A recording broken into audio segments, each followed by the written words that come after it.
نحمدہ و نصلی علی رسولہ الکریم اما بعد فاعوذ باللہ من الشیطان الرجیم بسم اللہ الرحمن الرحیم قد افلح المؤمنون الذین هم فی صلاتهم خاشعون والذین هم عن اللغو معرضون والذین هم للزکاة فاعلون والذین هم لفروجهم حافظون الا علی ازواجہم او ما ملکت ایمانہم فإنہم غیر ملومین فمن ابتغى وراء ذلك فأولئک هم العادون والذین هم لأماناتہم وعہدہم راعون والذین هم علی صلواتہم یحافظون اولئک هم الوارثون الذین یرثون الفردوس ہم فیہا خالدون صدق اللہ العظیم رب اشرح لی صدری ویسر لی امری واحلل عقدۃ من لسانی یفقہوا قولی آمین یا رب العالمین۔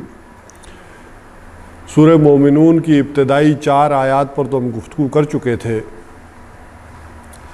کہ یہ تعمیر سیرت کا ایک پروگرام ہے جو اللہ تعالیٰ نے دیا ہے۔ تعمیر سیرت کہہ لیں، علامہ اقبال کی زبان میں تعمیر خودی، یا جسے آسان زبان میں کہہ لیں کردار سازی، کہ ایک انسان کی کردار سازی کن بنیادوں پر ہوگی، وہ کیا بنیادیں ہیں کہ جس پر اس کا کردار جو ہے وہ بلند ہوگا، اس کا کردار اوپر کو اٹھے گا۔ اس حوالے سے پہلی چیز بتائی گئی کہ نماز، انسان کے جو کردار کو اٹھانے والی شے ہوگی وہ نماز، اور اسی نماز کے اوقات کو دیکھ کر اس کی زندگی کا ایک معاملہ ہوگا کہ اس کی زندگی میں کتنی اہمیت اختیار کرتی ہے۔ مثلاً آپ کی زندگی کا اگر مرکز و محور نماز ہے تو آپ کی گفتگو میں وہ آ جائے گی۔ کوئی پوچھے گا آپ کب آئیں گے؟ جی میں مغرب کے بعد آؤں گا۔ کب ملاقات ہونی ہے؟ عصر کے بعد ہونی ہے، ظہر کے بعد چلیں گے۔ یعنی وہ انسان کے آٹومیٹیکلی وہ پھر نماز ہی کی بات ہو رہی ہوتی ہے۔ اچھا صبح فجر کی نماز کے بعد نکلنا ہے، فجر کی نماز کے بعد یہ کرنا ہے، ظہر کی نماز کے بعد، تو اس کے گویا اوقات کا تعین وہ نماز ہی کر رہی ہوتی ہے۔ اور پھر فرمایا والذین هم عن اللغو معرضون، یہ وہ لوگ ہیں کہ جو لغو باتوں سے اعراض کرتے ہیں، پرہیز کرتے ہیں۔ اور لغو باتوں کی وہ چیز آ گئی تھی کہ وہ کام جس کا کوئی فائدہ نہ ہو، نہ دین کا نہ دنیا کا، یہ ذرا معصیت سے اور گناہ سے ذرا نچلے درجے کی شے ہے۔ اور اس کو سورہ معارج کے ساتھ جب ہم نے تقابلی مطالعہ کیا تو بات آ گئی تھی کہ وہاں آخرت اس کے مقابلے میں آئی تھی کہ وہ لوگ جو آخرت جن کے پیش نظر ہے، بلکہ یہ جو فائنائٹ زندگی ہے یہ اصل میں اس انفائنائٹ زندگی میں بدل جاتی ہے۔ بلکہ وہ ہندی کا لفظ آپ نے سنا ہوگا نا کہ فلاں کام امر ہو گیا یا فلاں امر ہو گیا۔ امر کا مطلب کیا ہے؟ ہمیشہ کے لیے ہو گیا۔ تو گویا یہ جو کام آپ یہاں کر رہے ہیں وہ وہاں جا کر کیا ہو جائیں گے؟ امر ہو جائیں گے۔ ہندی میں اس کو اس طرح سے سمجھیں، ایک کام آپ نے یہاں کیا، کوئی سچ بولا، کوئی نماز پڑھی، تو یہ نماز یہاں تو فائنائٹ وقت میں ہو گئی، اور یہی جا کر وہاں کیا ہو جائے گی؟ امر ہو گئی۔ وہاں اس کا جو بدلہ ہے اور جو حساب کتاب ہے، جو اجر ہے، وہ کیا ہو گیا؟ لامحدود، اس کا کوئی اندازہ نہیں کر سکتے۔ سمجھانے کے لیے کروڑوں لاکھوں کی بات ہوگی، اربوں کی بات، لیکن ایک اعتبار سے تو یہ امر والا معاملہ ہے جو یہاں ہو رہا ہے۔ تو یہ چیزیں امر میں تو جس کا یہ تصور ہو کہ میرا ہر لمحہ امر ہو جائے گا، وہ یہاں لا یعنی کاموں میں وقت ضائع نہیں کرتا، بلکہ مختلف حدیث کی کتب میں وہ حدیث بھی آئی ہے جس کا عنوان یہ ترک ما لا یعنی، کہ لا یعنی کاموں کو چھوڑ دینا۔ حضور صلی اللہ علیہ وسلم نے فرمایا، بلکہ اس کے جو بیان کرنے والے ہیں وہ ہیں علی بن حسین، یعنی عام طور پر ان کا جو وہ معروف نام لیا جاتا ہے امام زین العابدین، ویسے ان کا نام تھا علی بن حسین بن علی ہو جائے گا رضی اللہ تعالیٰ یا رضی اللہ تعالیٰ عنہما. دوسرے میں حضرت حسین بھی تو وہ ہے نا صحابہ میں سے ہے. تو ان سے اکثر وہ جب وہ روایات پڑھتے ہیں تو وہاں زین العابدین کا نام نہیں لکھا ہوتا, وہاں لکھا ہوتا علی بن حسین. تو انہوں نے روایت کیا, اور چونکہ یہ مرسل روایت ہے, حدیث میں جو مرسل روایت کہلاتی ہے کہ جس میں صحابی کا ذکر نہ ہو, یعنی ایک تابعین میں سے کوئی شخص حضور صلی اللہ علیہ وسلم کی بات کرے, کوئی بھی, جیسے مدینہ میں سعید ابن مسیب کی جو روایات ہیں وہ بڑی مستند مانی جاتی ہیں. وہ اگرچہ کسی صحابی کا حوالہ نہیں دیتے کہ میں نے فلاں صحابی سے سنا یا فلاں صحابی سے سنا, وہ براہ راست گفتگو یہاں سے شروع کرتے ہیں کہ حضور سے سنا ہے یہ بات, حضور فرماتے ہیں یہ بات. حالانکہ انہوں نے حضور کو نہیں دیکھا, لیکن انہوں نے ایسے صحابہ سے سنا ہے کہ وہ بڑے یقین اور اتھینٹسٹی کے ساتھ بات کرتے. تو غالب امکان یہی ہے کہ انہوں نے اپنے والد حضرت حسین سے یہ روایت سنی ہوگی. جب یہ براہ راست ریفرنس دے رہے ہیں تو ظاہر بات ہے کہ اور کوئی سورس ہمیں نظر نہیں آتا کہ ان کے علاوہ بھی ہو تو سکتا ہے, لیکن حضرت حسین سے ہی زیادہ امکان ہے کہ انہوں نے سنا ہوگا کہ نبی اکرم صلی اللہ علیہ وسلم نے فرمایا کہ ایک آدمی کے اسلام کی خوبیوں میں سے خوبی یہ ہے, اس کے اسلام کی خوبی یہ ہے کہ وہ لایانی کاموں میں نہیں پڑتا.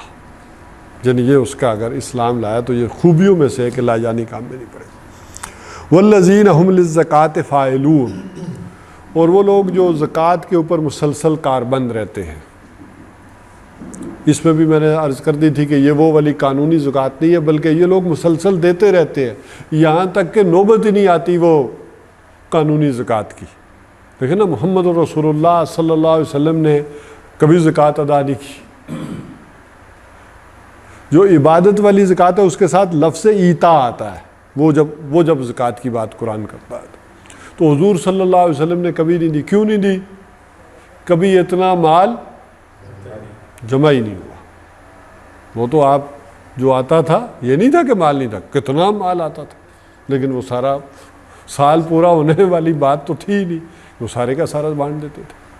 تو قانونی زکوٰۃ کی نوبت ہی نہیں آتی. تو یہ تو وہ لوگ ہیں کہ جو مسلسل اس عمل کے اوپر کاربند رہتے ہیں. اچھا, ان دونوں چیزوں کو ویسے جوڑ لیں. دیکھیے, انسان کی تخلیق جس بلند سطح پر ہوئی ہے اقسام تقویم کے درجے پر, وہ اپنی ان خلقی کمزوریوں کے اوپر قابو پائے گا تو وہاں پہنچے گا نا.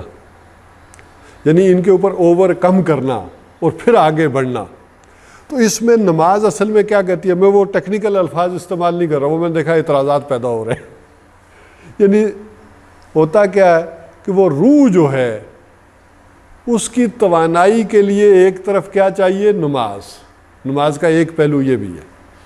اس کے مختلف پہلو تو ہے نا, ایک ظاہری پہلو ہے, ایک باطنی پہلو ہے, اس کا ذکر ابھی آگے ہم پھر کر لیں گے.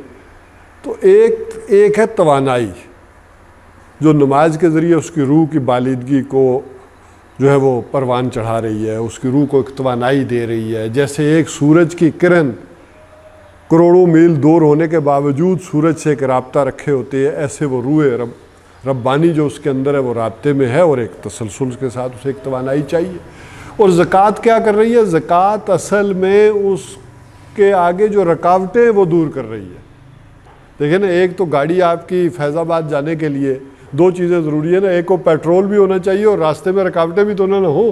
کنٹینر کھڑے ہوں گے تو پھر بھی گاڑی آگے نہیں جا سکتی, چاہے پیٹرول آپ نے ٹنکی فل کی ہوئی ہے. تو اب کیا چاہیے, ایک طرف وہ آگے سے کنٹینر بھی ہٹے ہونے چاہیے اور دوسری طرف کیا ہو, پیٹرول بھی ہو گاڑی میں. تو یہ جو پیٹرول والا کام ہے یہ نماز کرے گی, اور جو آگے سے کنٹینر ہٹنے ہیں وہ زکوٰۃ کرے گی. انسان کی روحانی ترقی میں اصل میں مال رکاوٹ ہے. مال کا کنٹینر آگے سے ہٹائیں گے تو پھر گاڑی آگے بڑھے. تو اس اعتبار سے یہاں جو کردار سازی ہے وہ دو یہ چیزیں جو نماز اور زکوٰۃ, اس کو اس انداز میں اس کے ساتھ جوڑ لیں. روح سے وہ کے اندر وہ توانائی نماز کے ذریعے, اور ادھر سے یہ, اور اپنے وقت کو ایک ایک لمحے کو قیمتی سمجھنا. اب جو آج ہمیں گفتگو کرنی تھی, والذین لفروجہم حافظون, اور وہ لوگ جو اہل ایمان ہیں، جو کامیاب ہو جاتے ہیں، وہ کون ہیں؟ جو اپنی شرمگاہوں کی حفاظت کرنے والے ہیں۔ تو والذین هم لفروجہم حافظون، وہ جو اپنی شرمگاہوں کی حفاظت کرنے والے ہیں۔ اب اس میں دو تین باتیں سمجھ لیں کہ ایک حیوانات ہیں، ایک انسان کو ذرا ڈسپلن کیا گیا، اور حیوانات ذرا اس سیکس کے معاملے میں آزاد ہیں، لیکن وہ بھی اتنے آزاد نہیں ہیں۔ آپ یہ سمجھیں کہ حیوانات جو ہے وہ اس شہوت کے معاملے میں آزاد ہیں، نہیں، وہ فطرت کے پابند ہیں۔ انسان کو اصل میں تھوڑی آزادی تھی۔ حیوانات کو آپ نے دیکھا ہوگا کہ وہ فطرت کے قانون کے کیسے پابند ہیں، انہیں کر دیا گیا، وہ جب تک کہ ان میں میل جو ہے وہ خاص قسم کی سمیل نہ پالے وہ ایکٹیویٹ نہیں ہوتا۔ اسی طرح مادہ بھی ایک خاص سائیکل جب تک پورا نہ کر لے، ان کے اندر وہ تو نہیں ہوتی کہ اس طرح سے وہ چیزیں رہیں، وہ ان قانونوں کے پابند ہیں۔ ہاں، وہ جو ہمارے لیے ایک علیحدہ سے قانون ہے وہ دوسری بات ہے۔ یہ محض انسان ہے جو سیکس انجوائے کرتا ہے۔ ہمارے ایک ساتھی تھے، وہ اکثر وہ باتیں بیان کرتے رہتے تھے کہ یہ جو مادہ جب ہیٹ اپ ہوتی ہے نا تو آوازیں نکالتی ہے، تو اسے نہیں پتا ہوتا کہ وہ کیوں نکال رہی ہے۔ وہ تو جو اس کا گھر کا مالک ہے گائے کا، اسے پتا ہوتا ہے کہ مسئلہ کیا پیدا ہو گیا، اب اسے کہاں لے جانا ہے یا کس کو لانا ہے۔ تو وہ بہرحال سمجھانے کے لیے کہتے تھے کہ یہ نوجوان شوجوان جو گانے شانے سنتے رہتے ہیں نا، تو اصل میں یہ والدین کے سمجھنے کی چیز ہے کہ اب ان کی شادی کی عمر آ گئی ہے، ٹھیک ہے، انہیں نہیں پتہ چل رہا، لیکن اب یہ بڑوں کو سمجھنا چاہیے کہ کیا کرنا ہے۔ تو بہرحال ایک ذرا ہلکے انداز میں وہ اس بات کو یوں بھی سمجھا دیا کرتے تھے۔ تو یہ جو ہے والذین هم لفروجہم حافظون، انسان کا معاملہ یہ ہے کہ اس کو کہا گیا، یہ نہیں کہ سیکس بری ہے۔ ہمارے ہاں کہتے ہیں کہ نہیں، وہ جو فلاں آدمی تو نیکی پر بہت اونچا اور بلند ہے، کیوں؟ اس نے شادی ہی نہیں کی۔ گویا شادی کرنا کوئی اچھی بات نہیں ہے، نیکی کے راستے میں، روحانی ترقی کے راستے میں بڑی رکاوٹ ہے، اور پھر شادی کر کے وہ کام کرنا یہ تو گویا بڑا ہی کوئی گھٹیا کام ہے، اس کے بعد کے جو اگلا کام آدمی کرتا ہے۔ تو اس طرح کا ایک تصور جو ہے وہ اس کی وجہ بھی ہے کہ عیسائیت کے ہاں سے یہ تصورات ہمارے ہاں بھی آئے۔ ہاں، کسی کو برا بھلا بھی نہ کہیں، کسی کی اپنی کیا مجبوریاں ہوں گی وہ اس کو چھوڑ دیں، کسی نے نہیں کیا تو، لیکن اس کو اس درجے اہمیت اور طرفوں بھی نہ دیں کہ گویا محمد الرسول اللہ صلی اللہ علیہ وسلم نے تو شادیاں کی تو کوئی معاذ اللہ کوئی ذرا لوور درجے کا کام کر لیا، ایسا نہیں۔ عیسائیوں میں چونکہ اصل میں یہ پورا تصور ہے، وہ کہتے ہیں کہ یہ ساری برائی کی جڑ عورت ہے، خرابی بربادی یہ ساری عورت کے اندر۔ یہی وجہ ہے کہ حضرت حوا کو انگلش میں کیا کہتے ہیں جی؟ ایو، تو اسی سے ایول، سمجھے؟ یہ ایول کہاں سے نکلا؟ ایو سے، کہ حضرت حوا جو ہیں، ایو ہیں جو ہیں، اسی سے انہوں نے بنا لیا یہ ایول، گویا کہ یہ ساری برائی کی جڑ۔ ان کے عمل کے تورات میں بھی وہ اسی طرح وہ واقعہ بھی لکھا ہوا ہے نا کہ سانپ کی شکل میں شیطان آیا اور اس نے حضرت حوا کو ورگلایا، اور پھر حضرت حوا نے کیا کیا؟ حضرت آدم علیہ السلام کو جو ہے پھر وہ ڈگمگایا۔ حالانکہ قرآن کیا کہتا ہے؟ قرآن بار بار تثنیہ کا صیغہ استعمال، دونوں نے یہ کیا، دونوں نے یہ کیا۔ تو اس ایک تصور، پھر وہی کیا ہوا، ان کے ہاں تجرد کی زندگی بھی گزری۔ عیسائیوں کے ہاں سب سے بلند ترین مقام کیا ہے؟ شادی نہ کرنا۔ اس کی ایک وجہ اور بھی ہے کہ حضرت عیسیٰ علیہ السلام نے کوئی شادی نہیں کی۔ ان کے لیے آئیڈیل کون ہے؟ حضرت عیسیٰ علیہ السلام۔ تو وہ تو عین جوانی میں 31-32 سال کی عمر میں ان کا رفع سماوی ہو گیا تھا، تو انہوں نے تو شادی کی نہیں۔ لہذا ان کے لیے تو شادی نہ کرنا ایک بہت بڑا آئیڈیل والا معاملہ ہے اور بلند مقام ہے۔ اور قرآن حکیم نے کیا کہا کہ تم نے یہ رہبانیت کی بدعت خود ایجاد کر لی، لیکن اس کی پھر رعایت نہیں کر سکے۔ دیکھیے، ایک پابندی جو اللہ نے نہیں لگائی، آپ نے بڑھ کر خود اپنے اوپر لگا لی، اور پھر اس کی رعایت بھی نہ کریں، تو یہ اللہ کے ہاں بڑی پھر ناراضگی والی بات ہے۔ تو بہرحال ہمارے ہاں تو دوسری شادی بھی کرنا وہ بھی کوئی اچھا نہیں سمجھا جاتا۔ اکثر منہ سے ہم نے یہ بھی الفاظ سنے، اسی تو انہوں بڑا شریف آدمی سمجھا، انہیں دوسری شادی کر لی۔ آپ نے سنا ہوگا کہ یہ تو بڑا شریف آدمی سی، گویا یہ جو شادی دوسری کر کے اس نے کیا کیا ہے، بدماشی کا کام کیا۔ تو اس حوالے سے دیکھیں تو بہرحال وہ دوسری طرف تبصرہ کروں تو پھر اور ہو جائے گا، شریف آدمی سیکٹری رکھتا ہے، وہ شادی نہیں کرتا، ٹھیک ہے کہ نہیں، وہ اور طرح سے پھر سارے کام چلاتا ہے۔ تو ہمارا دین کیا کہتا ہے کہ یہ شرمگاہوں کی حفاظت کرنا، لیکن اس میں دو استثناءات کر دی، الا علی ازواجہم، مگر اپنی بیویوں کے اوپر، او ما ملکت ایمانہم، یا جو اس کے دانے ہاتھ کی ملکیت ہے، ملک یمین ہے، فإنہم غیر ملومین، اس میں کوئی ملامت کی بات نہیں۔ یعنی یہ جو اللہ تعالیٰ نے قوت دی ہے، طاقت دی ہے، یہ اپنا جذبہ جو دیا ہے، یہ اپنی بیویوں کے ساتھ مل کر نکالنا یا باندیوں کے ساتھ ہونا، اس میں کوئی ملامت والی بات نہیں ہوگی۔ البتہ یہ جو پہلی بات ہے بیویوں والی، وہ تو سب کو سمجھ میں آتی ہے، اس کی وضاحت کچھ نہ کچھ ہو گئی، لیکن عام طور پر آج کل کے زمانے میں پڑھے لکھے لوگوں کو یہ باندیوں والی بات ہضم کرانا اور سمجھانا بڑا ہی مشکل ہو جاتا ہے۔ اس حوالے سے اگرچہ بڑا تفہیم القرآن میں بھی مولانا مودودی علیہ رحمہ نے بھی بڑی تفصیل کے ساتھ لکھا ہے، مفتی شفیع صاحب نے بھی لکھا ہے، لیکن اس میں اندر موٹی سی بات جو ہے وہ سمجھ لیں کہ ایک تو جب قرآن نازل ہوا ہے تو اس وقت یہ ادارہ موجود تھا، غلاموں کا اور لونڈیوں کا انسٹیٹیوشن موجود تھا۔ ایک تو قرآن نے اس کو ریکوگنائز کیا کہ یہ ہے، اور اس کا کام کیسے ہوگا، کس انداز سے ہوگا۔ دوسرے، اس کی ایک شک جو ہے وہ برقرار رکھی،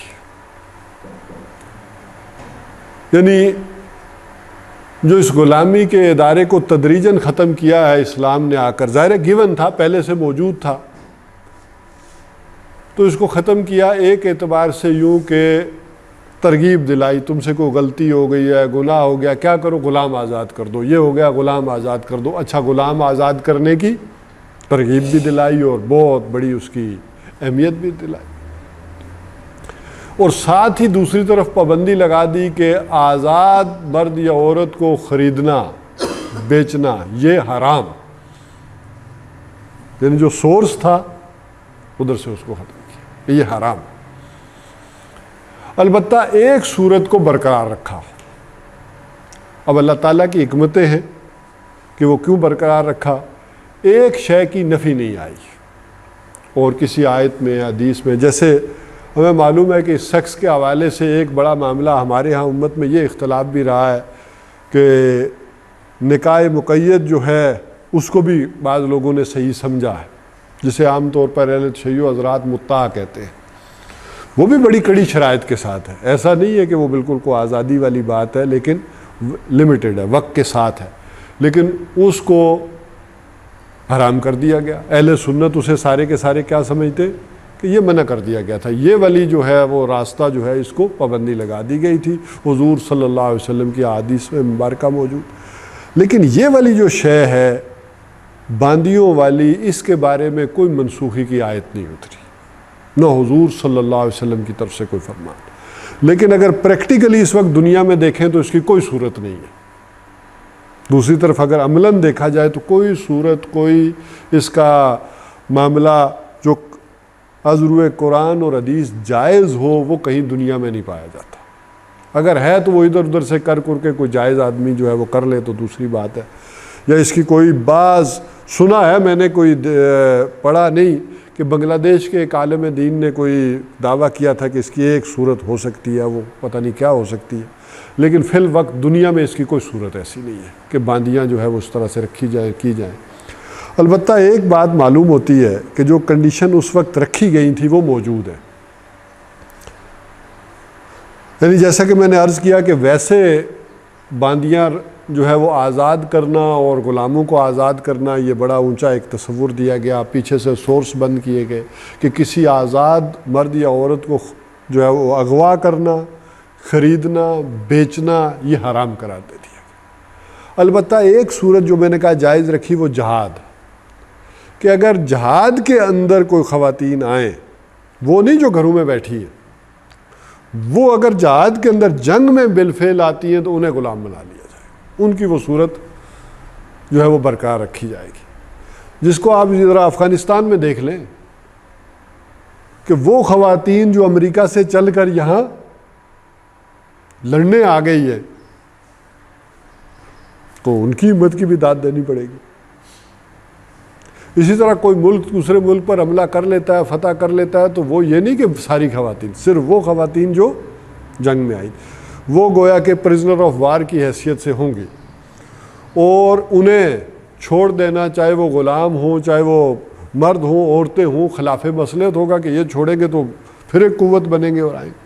ہاں البتہ وہ سربراہ مملکت یا جو بھی اس وقت کا لیڈر ہوگا، وہ اگر یہ چاہے گا کہ نہیں من نہ ہوا سانا، کوئی احسان کرنا یا وہ کوئی فدیہ لینا چاہے گا، اس کے بدلے کوئی ملک کے لیے مفادات حاصل کرنا چاہے گا تو چھوڑ سکتا ہے۔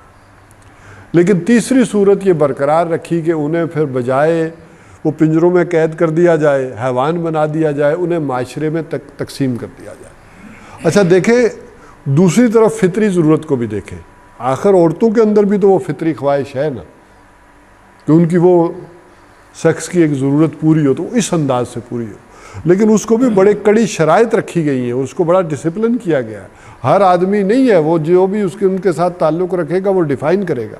اسی طرح یہ بھی کہہ دیا گیا کہ جیسے صحابہ کرام میں بعد والے لوگوں میں ان کی اولادیں بھی ہوتی تھیں، اور اولاد آگے غلام نہیں ہوتی تھی، وہ تو صرف اسی وقت کے لیے تھا کہ وہ جو فرد یا عورت جو ہے وہ غلام تو ہے، اس سے آپ کی اولاد ہوئی ہے تو وہ غلامی کے سٹیٹس کے ساتھ نہیں ہوگی، بلکہ یہاں تک بھی ہے کہ اگر وہ ام ولد، اس کا ایک سٹیٹس لونڈی سے اوپر ہو جاتا تھا جس کے اولاد ہو جاتی تھی، پھر بلکہ اس کے اوپر کنڈیشنز لگائی جاتی تھی کہ اس کو اب آگے نہیں ٹرانسفر کر سکتے،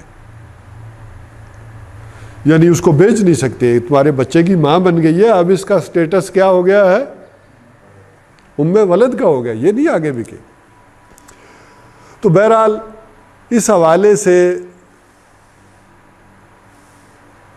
چونکہ ایک بات جو ہے وہ یوں بھی سمجھ لینی چاہیے کہ بعض جس زمانے میں ہم رہ رہے ہیں، بعض معروف چیزیں منکر بن جائیں گی اور منکر چیزیں معروف ہو جاتی ہیں۔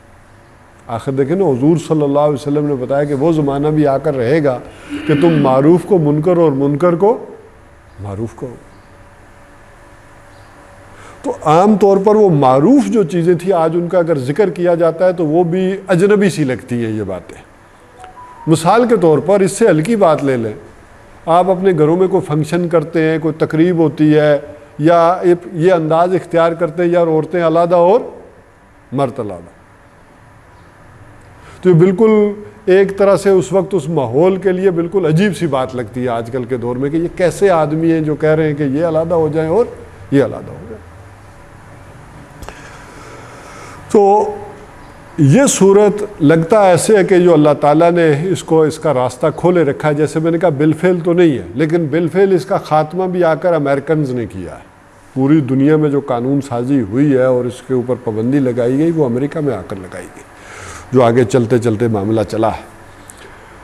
لیکن اس صورت کو جو جہاد کی صورت ہے اس کو برقرار رکھا گیا، اس کی وجہ یہ لگتی ہے کہ آخر زمانے میں وہ جو بڑی جنگیں ہوں گی اور بڑے پیمانے پر مرد حضرات جو ہے وہ ان جنگوں میں کام آئیں گے، جیسے حضور صلی اللہ علیہ وسلم نے فرمایا، حضرت ابو ہریرہ بلکہ اس کے راوی ہے کہ آ کے وہ قیامت سے پہلے ان جنگوں نے بھی ہونا ہے۔ ایک تو وہ منظر کشی کی کہ جو عرب کی ہونی ہے، وہ تو میں نے آپ کو سنائی بھی تھی کہ عرب جو ہے وہ اکثریت میں ہلاک ہو جائیں گے۔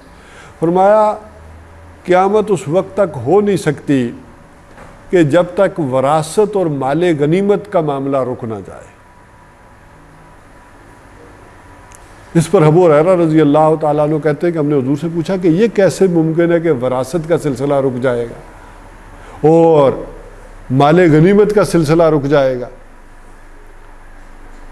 تو حضور نے فرمایا کہ وہ جنگیں اتنی شدید ہوں گی کہ اگر ایک آدمی کے 100 بیٹے تھے تو 99 اس میں ختم ہو گئے، تو وراثت کیا تقسیم ہوگی؟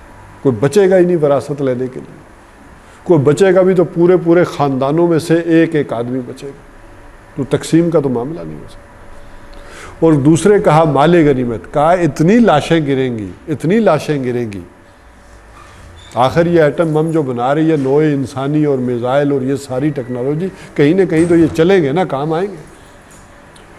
تو کہا اتنی لاشیں جب گریں گی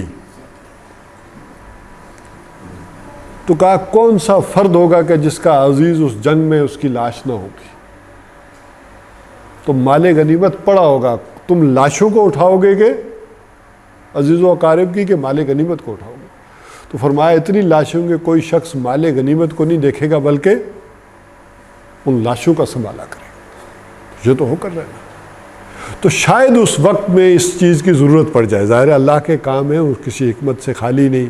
ادھر اچھا اسی سیکس کو ڈسپلن کرنے کے لیے ایک طرف تو تعدد ازواج کا معاملہ کیا کہ کیا کر سکتے ہو، 4 کر سکتے ہو، اور دوسری طرف کیا ہوا کہ یہ اگر 4 سے بھی کہیں نوبت زیادہ آ جائے تو پھر یہ باندیوں والا معاملہ جو ہے ان جنگوں میں اگر آتا ہے تو پھر شاید اس انداز میں اس کو کمپنسیٹ کیا جائے گا۔ اس وجہ سے میرا گمان یہ ہے کہ شاید یہ راستہ اس وجہ سے کھلا رکھا گیا ہو کہ آئندہ دنیا میں اس کی کہیں ضرورت پڑنے والی ہو۔ باقی اس بات کو ایسے سمجھ لیں کہ بالکل عام انداز میں یا شہوت کے انداز میں اس کو سمجھنا کوئی ٹھیک بات نہیں ہے۔ ایک ہوتا ہے ضرورت کے لیے بھی کسی چیز کا ہونا اور سمجھنا، یہ بالکل علیحدہ سے ایک بات ہوتی ہے۔ خود حضور صلی اللہ علیہ وسلم کی زندگی میں بھی دیکھیں تو حضرت خدیجہ الکبریٰ رضی اللہ تعالی عنہا کی زندگی میں تو آپ نے کوئی شادی نہیں کی، جو عین جوانی کے برس ہیں 15 برس، وہ تو آپ نے انہی کے ساتھ گزارے، نہیں بلکہ وہ 15 برس آپ سے بڑی تھی، اولاد بھی ساری انہی سے ہے۔ ہاں پھر سنت کا ایک مفہوم یہ بھی بنتا ہے کہ جب تک کہ پہلی بیوی موجود ہو، یہ بھی تو عمل ہو سکتا ہے، اس کو اس انداز میں بھی سمجھا جا سکتا ہے کہ بھائی پہلی بیوی موجود ہو دوسری نہ کرے، لیکن اجازت ہے نا، کوئی حکم اور فرض تو نہیں ہے۔ اور پھر حضرت خدیجہ الکبریٰ رضی اللہ تعالیٰ عنہا کی وفات کے بعد آپ صلی اللہ علیہ وسلم نے کی ہے۔ اب ان کی حکمتیں، ان کی فضیلتیں کس انداز سے ضرورتیں تھی ہوئی۔ اور اس میں مجھے جو چیز سمجھ آئی، اگر ذاتی واقعہ آپ کو سنا دوں، بے شک ریکارڈ بھی ہو رہا ہے، میری بیوی بھی سن لے گی تو اسے بھی معلوم ہے، کیونکہ میرے خاندان میں کوئی آدمی ایک شادی نہیں کرتا تھا۔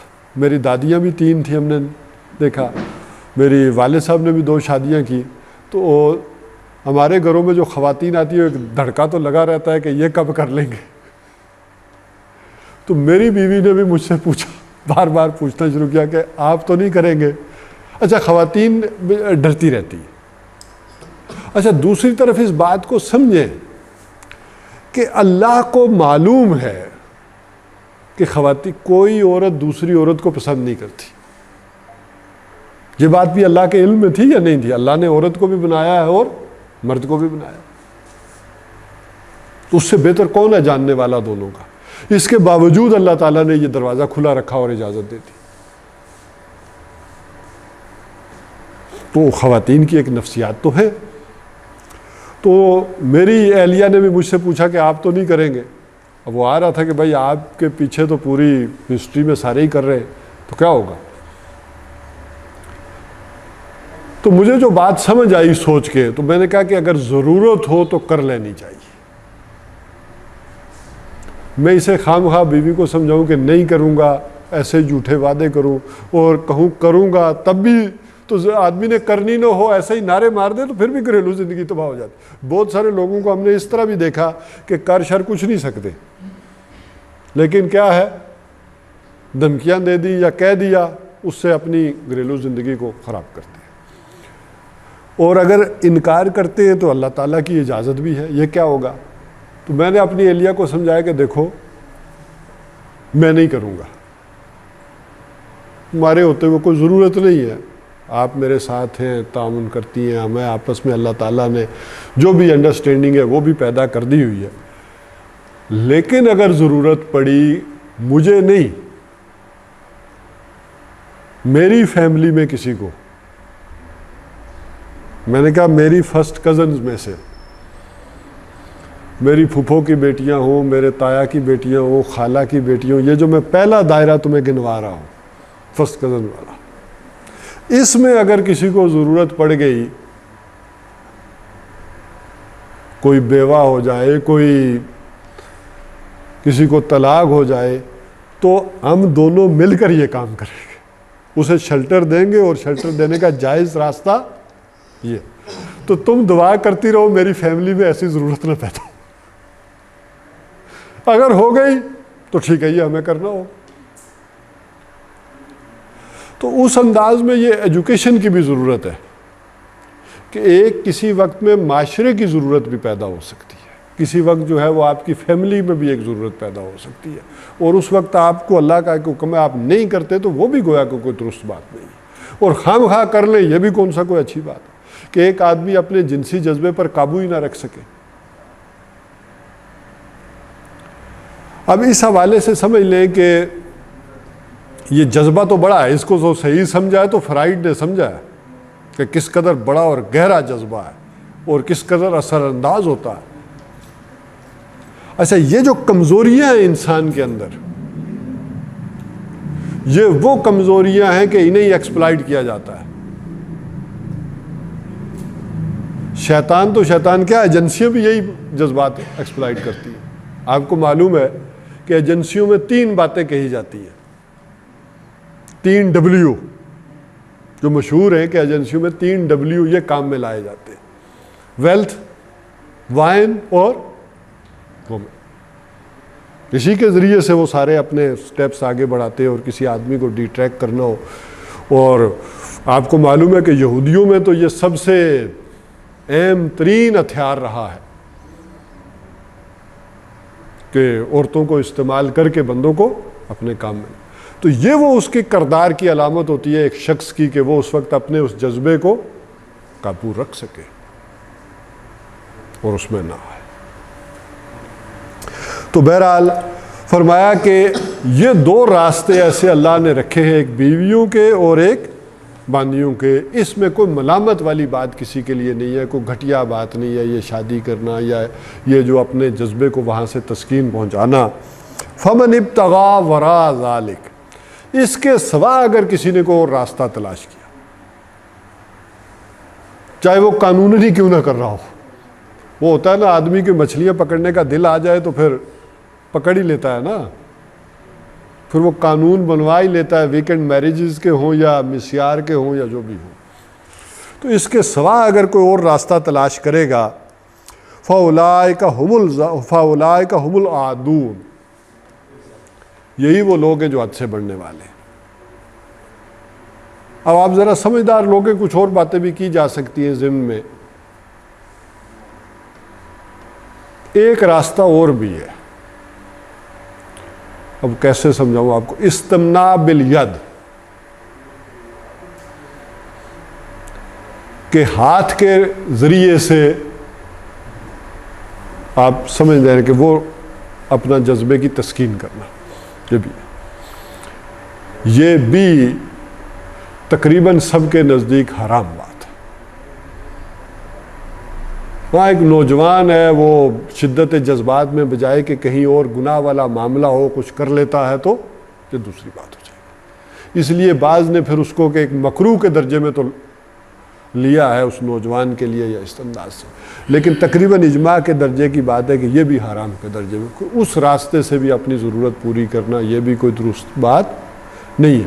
تو اس سے آگے بڑھ کر آج جو دنیا میں طریقے نکل آئے ہیں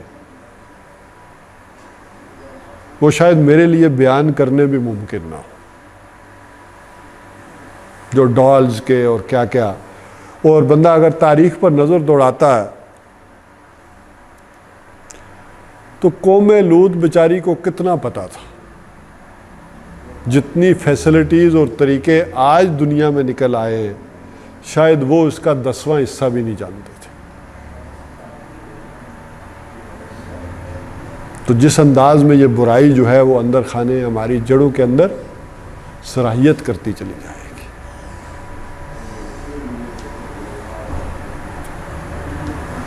بہرحال ان چیزوں کا کتنا کوئی ذکر کرے اور یہ کس انداز سے یہ گہری چیزیں جو ہے وہ چلتی چلی جا رہی ہیں. ہمیں تو شاید ڈاکٹر اسرار صاحب نے آج سے 15-20 برس پہلے بتا دیا تھا کہ یہ جو بیجنگ میں کانفرنس ہوئی ہے اور پھر قاہرہ میں کانفرنس ہوئی ہے, پھر دوبارہ سے بیجنگ میں ہوئی ہے, بیجنگ +5 کانفرنس. تو انہوں نے کہا ڈرو اس دن سے کہ جس دن پاکستان میں ہم جن پرستی کا قانون جو ہے وہ بنے گا. تو ہم کہتے تھے کہ یہ کیسے ممکن ہے, ڈاکٹر صاحب کہتے تھے کہ یہ ہو جائے گا. اور اس کو سمجھ لیں, یہ جو بات آج بیان ہو رہی ہے نا, اگر ایسا ہوتا تو قرآن میں ضرور اس کا ذکر ہوتا. وہ جو ٹرانسجنڈر کے حوالے سے دیکھیے, اللہ تعالیٰ نے 2 ہی کیٹیگریز رکھی ہے, مرد یا عورت. یا آدمی مرد ہوگا, ہاں وہ ایک شے ہے جس کے ذریعے سے آپ کیٹیگرائز کرتے ہیں کہ یہ مرد ہے یا یہ عورت. لیکن اس کو کیٹیگرائز کرنے کے لیے اور بھی بہت ساری چیزیں ہیں. دیکھیں نا, ایک آدمی چاہے اس جیسے ایک آدمی ہے آنکھ سے محروم ہے, ایک صلاحیت اللہ نے دی تھی, آنکھ سے محروم ہو گیا, یا پولیو ہو گیا, لات سے محروم ہو, اسی طرح وہ بھی ایک سیکس کی صلاحیت ہے, وہ اس کے اندر نہیں ہے. لیکن اگر اس کی داڑھی ہے تو عورتوں میں شمار کریں گے یا مردوں میں؟ تو جیسے ایک آدمی کی ٹانگ ختم ہو جائے لیکن ہو وہ مرد, تو مردوں میں شمار ہو. اس اعتبار سے اگر سمجھیں گے ہاں ایک آدمی کی وہ صلاحیت نہیں ہے سیکس والی, لیکن اس کا باقی چیزیں جو ہے وہ میکسیمم عورت کی طرف ہے, تو وہ عورت شمار ہوگا. مرد والی ہے تو مرد شمار ہوگا. ظاہر ہے اس کے پیچھے کتنے کتنے قانون ڈسٹرب ہوتے ہیں. ایک خاتون آ جا کر کہہ دے کہ میں لڑکا ہوں, تو وراثت کے قانون سارا ڈسٹرب ہو گیا کہ نہیں؟ یا کوئی لڑکا کہے میں لڑکی ہوں. تو اس اعتبار سے اگر دیکھا جائے تو بڑی چیزیں جو ہے وہ آپس میں کنفیوژن کا شکار تو کر دیتی ہے دنیا, لیکن بالکل گہرائی میں جا کر اتر کر دیکھیں گے تو کوئی کنفیوژن پیدا نہیں ہوگی. اللہ تعالیٰ نے یہ 2 چیزیں پیدا کی ہیں, علیحدہ علیحدہ ہیں. ایک صلاحیت تو انسان کا پورا مرد ہوتے ہوئے زندگی میں بھی ختم ہو سکتی ہے, ہو جاتی. تو بہرحال بعض چیزیں اس سے آگے کی بھی ہوتی ہیں. انسان آپ اور میں جس عمر میں ہیں, ذہن ہو سکتا ہے بہت کچھ کرنے کا جی چاہ رہا ہو, لیکن جسم ساتھ نہیں دیتا پھر آدمی کا. تو بہرحال اس کے علاوہ جتنے بھی راستے دنیا نے اگر بنا لیے ہیں, ایجاد کر لیے ہیں, کوئی فیسلٹیز پرووائڈ کر دی ہے, اللہ تعالیٰ یہ کہتا ہے کہ یہ 2 چیزیں تو جائز ہیں, اس کے علاوہ نہیں. اچھا, جہاں دنیا یہ باندیوں کے حوالے سے یا ان کے حوالے سے گفتگو کرتی ہے, وہاں یہ نہیں دیکھتی کہ اس نے کون کون سے طریقوں کی طرف دنیا کی رہنمائی کرتی ہے اور غیر فطری طریقوں کی طرف رہنمائی کرتی ہے, اور ان کو برا جو ہے وہ نہیں سمجھ رہے. اور ایک جائز راستہ جو اللہ نے کھولا ہو اور دونوں کے لیے کھولا ہو, جو جتنی ضرورت آپ کی ہے اتنی دوسرے کی بھی ضرورت ہوتی ہے. تو اسلام نے تو عین فطری طریقہ اختیار کیا. ذرا اندازہ کریں نا, ایک خاتون پکڑی گئی ہے اور اسے آپ بند کر دیں, اور اس کے علاوہ وہ اگر کسی فیملی کے ساتھ ایڈجسٹ ہو جائے تو اسی طرح یتیم خانہ کھولنا بہتر ہے یا یتیموں کو اپنے گھر میں لے آئیں تو بہتر ہے نا؟ یتیم خانہ میں تو بڑی آسان ہے, یتیم پال لیں بھائی, وہاں دے دیں, وہاں ہوں گے ملازمین کو کیا ہمدردی ہے ان یتیم بچوں سے یا کچھ دوسروں سے. اس کے نتیجے میں آپ اپنے گھر میں لا کر 2 یتیم پالتے ہیں اور ان کا اپنے بچوں کی طرح خیال رکھتے ہیں. جیسے غلاموں کے بارے میں بھی کیا کہا گیا کہ کس قدر ان کا خیال رکھو, جو خود کھاؤ انہیں کھلاؤ, جو خود پہنو انہیں, بلکہ اگر انہیں کوئی مشقت والا کام دو تو حضور نے فرمایا ان کے ساتھ شامل ہو جاؤ.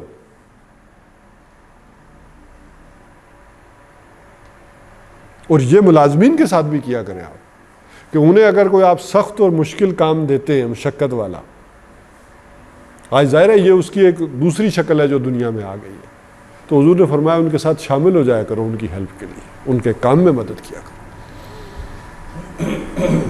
تو یہ چیزیں اجنبی لگتی ہیں آج، معروف منکر ہو جائیں گے اور منکر معروف کے درجے میں ہو جائیں گے چیزیں۔ بہرحال فرمایا والذین ہم لاماناتہم وعہدہم راعون، اور وہ لوگ جو اپنی امانتوں کی اور عہدوں کی پاسداری کرتے ہیں۔ اچھا، اس مضمون کے ساتھ اس کا تعلق تو اس انداز سے سمجھ لیں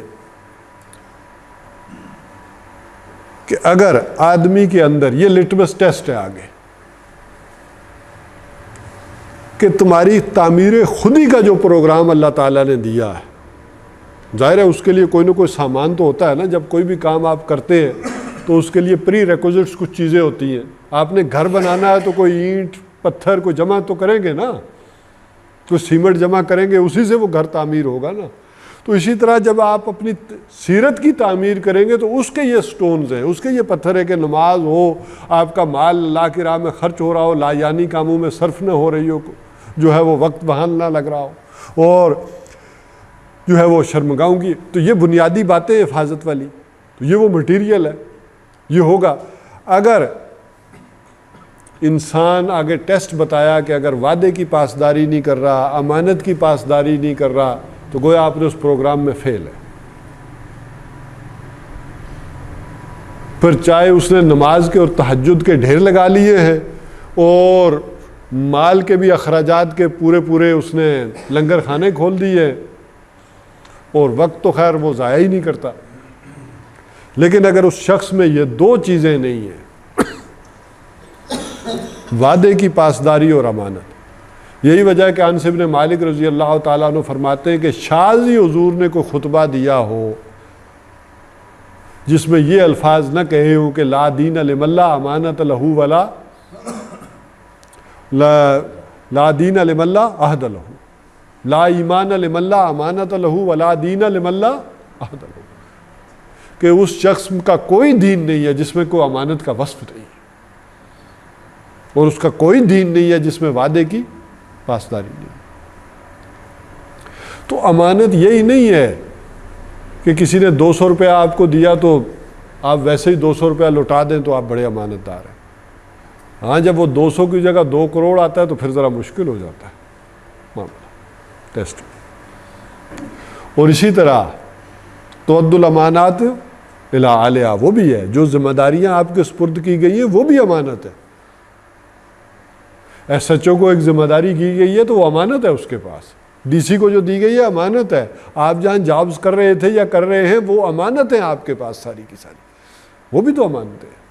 امانت کے اس تصور کو جائے، اور کسی کو ذمہ داری دینا، اپوائنٹمنٹ کرنا، یہ بھی امانت ہے کہ آپ اس کے اہل کے سپرد کر رہے ہیں۔ تو امانت کے اس وسیع تر تصور کو لیں گے تو پھر بات آئے گی۔ اسی طرح وعدے کی پاسداری ایک وعدہ ہے، آپ اپنے ساتھ بھی انسان کرتا ہے، جو کہ میں غلط کام نہیں کروں گا۔ جو آدمی اپنے شخص کے جذبے کے سامنے ہی ڈھیر ہو گیا، اسی کے سامنے لیٹ گیا، اسی کمزوری پر قابو نہیں پا سکا، تو وہ کیا دشمن کے سامنے کھڑا ہوگا اور کیا طاغوت کے سامنے کھڑا ہوگا اور کرے گا۔ تو پہلے جو اپنی کمزوریاں ہیں ان کے سامنے تو کھڑے ہونا، اپنے نفس کے مقابلے میں تو کھڑے ہونا، تو پھر وہ انسان ہوگا کہ جو کوالیفائی کرے گا کہ کسی اور بڑی شے کے سامنے بھی وہ کھڑا ہو سکتا، ورنہ ایک فون پہ سرنڈر کرنا پڑے گا۔ وجہ کیا ہوتی ہے؟ وہ بنیادی کمزوریاں جو انسان کے اندر ہے، انسان ان کے سامنے پہلے سرنڈر کرتا ہے، پھر وقت آنے پر بڑی شے کو فیس نہیں کر سکتا، وہاں بھی سرنڈر کرنا پڑ جاتا ہے۔ تو وعدے کی پاسداری، ویسے تو جس طرح آپ نیک لوگ ہیں، بندہ پوچھتا ہے کہ یار یہ کون لوگ ہوں گے جو وعدہ خلافی کرتے ہوں گے؟ قرآن حکیم میں ذکر آتا ہے کہ حضرت موسیٰ علیہ السلام کی قوم آل فرعون، یہ سارے جو تھے، آل فرعون بھی خاص کر ان کا جو ذکر قرآن میں آیا کہ حضرت موسیٰ سے وعدہ کرتے تھے توڑ دیتے تھے، وعدہ کرتے تھے اے موسیٰ تو یہ عذاب دور کر دے، خون والا، یہ ٹڈی دل والا، یہ جو ہے مینڈکوں والا، ہم وعدہ کرتے ہیں کہ تیرے اوپر ایمان لے آئیں گے یا بنی اسرائیل کو جانے دیں گے تمہارے ساتھ۔ اچھا جو ہی وہ ہوتی وہ وعدہ کیا کرتے، تو بندہ کہتا ہے یہ فرعون وغیرہ بھی کوئی کیسے لوگ تھے کہ بار بار وعدے توڑ دیتے تھے، ایسا کر سکتا ہے آدمی؟ لیکن ہمارے صدر صاحب نے ہمیں سمجھا دیا کہ نہیں یہ کام ہو سکتا ہے، سمجھانا آسان کر دیا۔ انہوں نے جب کہا کہ وعدہ ہی تو کیا تھا نا، کون سا قرآن و حدیث تھی؟ سیاسی آدمی کا کون سا وعدہ ہوتا ہے؟ ایک سیاستدان وعدہ نہ توڑے تو یہ وہ سیاستدان ہی کائے کا ہوا؟ وہ تو وعدے کر کر کے ہی اوپر آتا ہے کہ یہ بھی کر دوں گا، یہ بھی کر دوں گا، یہ بھی کر دوں گا۔ تو یہ ایک دوسری ریفلیکشن بھی سوچ لیں، جو قوم اصل میں کیا ہے، قوم یہی چاہتی ہے، قوم کے جذبات کی ترجمانی کر رہا ہوتا ہے اوپر آدمی۔ ایک تو ٹھیک ہے، ایک بات تو یہ بھی ہوتی ہے کہ حکمران اس کے دین پر نیچے ہوتے ہیں، لیکن ایک تو یہ بھی تو ہے نا کہ جو نیچے والوں کا معاملہ ہوتا ہے وہی اوپر والے کا بھی معاملہ ہوتا ہے۔ ویسے یہ دونوں حدیثیں مقابل میں لا کر سمجھیں گے تو بڑی سمجھ میں آئے گی بات۔ دیکھیں نا، ایک حدیث میں یہ بیان کر دیا گیا کہ لوگ کے کس پر ہوتے ہیں، اپنے بادشاہوں کے دین پر ہوتے ہیں، اور ایک حدیث میں بیان کر دیا گیا کہ بادشاہ کس پر ہوتے ہیں،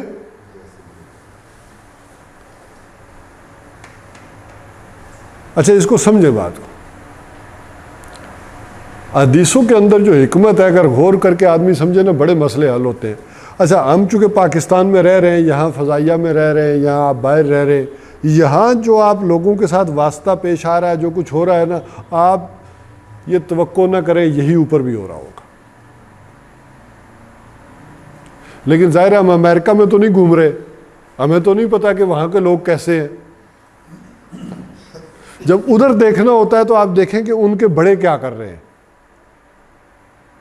ان کی خبریں تو آ رہی ہوتی ہیں نا۔ تو جب آپ کو پتہ چلے وہاں ان کے لیڈران یہ کر رہے ہیں تو آدمی اندازہ کر لیتا ہے ان کی پبلک بھی یہ کر رہی ہوگی،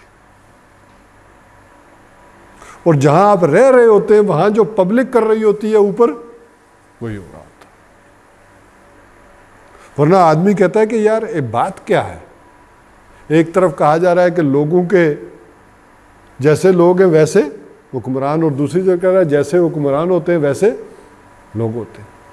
تو یہ دیکھنے کے لیے، سمجھنے کے لیے دونوں باتیں آ جاتی ہیں کہ کہاں آپ نے کس حدیث کو اپلائی کر کے سمجھنا ہے بات، کہاں کس حدیث کو کرنا ہے۔ تو بہرحال یہ امانتیں اور وعدے، یہ پوری انسانی زندگی، اس پر چونکہ آیا بر میں بھی ہم نے تفصیل سے گفتگو کر لی تھی کہ پوری انسانی زندگی وعدوں پر استوار ہے، امانتوں پر استوار ہے۔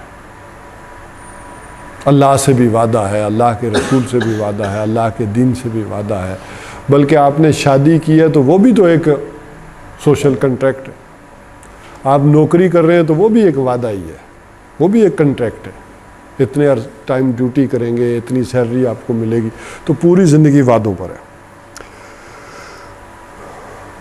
پھر آخر میں پھر دوبارہ بات وہی ختم کی، والذین هم علی صلواتہم یحافظون، اور وہ لوگ جو اپنی نمازوں کی حفاظت کرتے ہیں۔ اب یہاں نماز پہلے والا جو تھا نا خاشعون، وہاں نماز کی باطنی بات تھی، یہاں اصل میں نماز کا جو ظاہر ہے وہ مراد ہے۔ نماز کی حفاظت کرنے کا کیا مطلب ہے؟ دیکھیں اس کو وقت پر ادا کریں، کتابم موقوتا، نماز اہل ایمان پر مقررہ وقت پر فرض کی گئی، جو اس کی حفاظت اس مقررہ وقت میں پہلے وقت میں ادا کریں۔ اسی طرح اس کی حفاظت کا معاملہ یہ ہے کہ دیکھیں کوئی 2 رکھتے ہیں، کوئی 4 ہے، کوئی 3 ہے، تو وہ بھی اسی حفاظت میں آئے گا۔ اسی طرح رکوع کب ہے اور سجدہ کب ہے، یہ بھی حفاظت ہے کہ رکوع اگر پہلے کرنا ہے تو پہلے کرنا ہے، اور سجدہ جو ہے بعد کا ہے تو بعد میں، تو یہ پوری نماز کی حفاظت کرنا۔ اسی طرح وہ نماز ہمارے ہاں کچھ لوگ جو ہے وہ اس کو پھر جب ظاہری شکل پر لاتے ہیں تو بہت ہی آگے لے جاتے ہیں، معاشرے کی تنظیم کا ذریعہ ہے، وہ سارا نظام اس نماز کے اندر موجود ہے کہ پھر آپ جو ہے وہ روزمرہ کی نماز جب آپ اپنے محلے میں پڑھتے ہیں تو وہاں کے حالات دکھ سکھ وہ ایک آپس میں سوشل ایک کنٹیکٹ جو ہے وہ قائم ہوتا ہے. پھر جمعے کی ذرا اور بڑی حیثیت میں، اور پھر اسی طرح خاص کر حج تک چلے جائیں تو حج میں جا کر ایک امت کا احساس ہوتا ہے. یہاں دیکھیں نا، کوئی پاکستانی ہے، کوئی بنگلہ دیشی ہے، کوئی افغانی ہے، کوئی ایرانی ہے، کوئی مصری ہے، لیکن جب وہاں پہنچتے ہیں تو کیا ایک احساس ہوتا ہے، وہاں سب ایک جیسے. وہاں پر جا کر ایک امت کا احساس انسان کے اندر پیدا ہوتا ہے کہ سارے لوگ یہاں آئے. تو اسی طرح یہ جمعے کے اندر جو 2 خطبے ہوتے تھے، یہ کیوں ہوتے تھے؟ ایک خطبہ تھا تذکیر کے لیے، کانا رسول اللہ صلی اللہ علیہ وسلم یقرأ القرآن و یذکر الناس، مسلم شریف کی روایت کہ حضور صلی اللہ علیہ وسلم جمعے کے دن کیا کرتے تھے؟ قرآن پڑھتے تھے اور اس کے ذریعے لوگوں کی تذکیر کرتے تھے، یا قرآن کی تذکیر کرتے تھے یا قرآن کے ذریعے تذکیر کرتے تھے. اور دوسرے خطبے میں کیا ہوتا تھا؟ ایک خطبے میں حکومتی پالیسیز، اس وقت یہ میڈیا کا دور تو نہیں تھا، نہ یہ آج کل کے ذرائع ابلاغ تھے. وہ جو کہتے ہیں نا فرعون جو ہے وہ خبر پہنچاتے تھے تو کس طرح سے وہ پہنچاتے تھے؟ ڈنڈورچیوں کے ذریعے، جاؤ شہروں میں محلوں میں یہ اعلان کرو، یہ بات جو ہے حکومت کی طرف سے. تو اسلام نے وہ نظام دیا تھا کہ جمعے کے ذریعے، کہ ایک خطبے میں، چونکہ وہ جو، اور جمعہ بھی کون پڑھاتا تھا؟ حکومتی آدمی پڑھاتا تھا. اس لیے فقہ حنفی میں تو وہ بات بھی ہے کہ جو حکومت کی طرف سے تعیناتی امام کے علاوہ جو اگر آ کر کھڑا ہوگا تو اس نے بغاوت کی.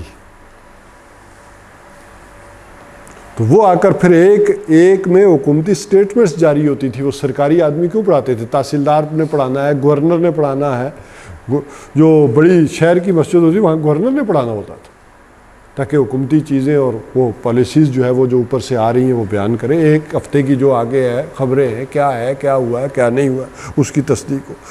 تو بہرحال یہ ایک نماز کا ظاہری ایک معاملہ جو ہے وہ اس انداز سے، اور ایک باطنی معاملہ جیسے میں نے کہا کہ اس روح کی ایک تجلی کے لیے، اس کی ایک غذا کے لیے، اس کی توانائی کے لیے وہ ہو. یہ تو دونوں پہلو ہی اس کے اندر رہیں گے. زکوٰۃ کا بھی ایک قانونی پہلو ہے، ایک عبادت کا پہلو ہے، اس کے اندر ایک آپ کے تزکیے کا پہلو ہے. تو یہ وہ لوگ جو ہیں اگر اس راستے پر چلیں گے تو پھر اس کا معاملہ کیا ہوگا؟ اولئک هم الوارثون، یہ وہ لوگ ہوں گے جو وارث ہوں گے. کس چیز کے وارث ہوں گے؟ الذین یرثون الفردوس، یہ وہ لوگ ہوں گے جو فردوس کے وارث ہوں گے. فردوس جو ہے وہ انہیں وراثت میں ملے گی، اور وہ فردوس کیا؟ یعنی جنت. ہم فیہا خالدون، اور اس میں رہیں گے ہمیشہ کے لیے. آپ ذرا ایک اور انداز میں بات کو سمجھیں.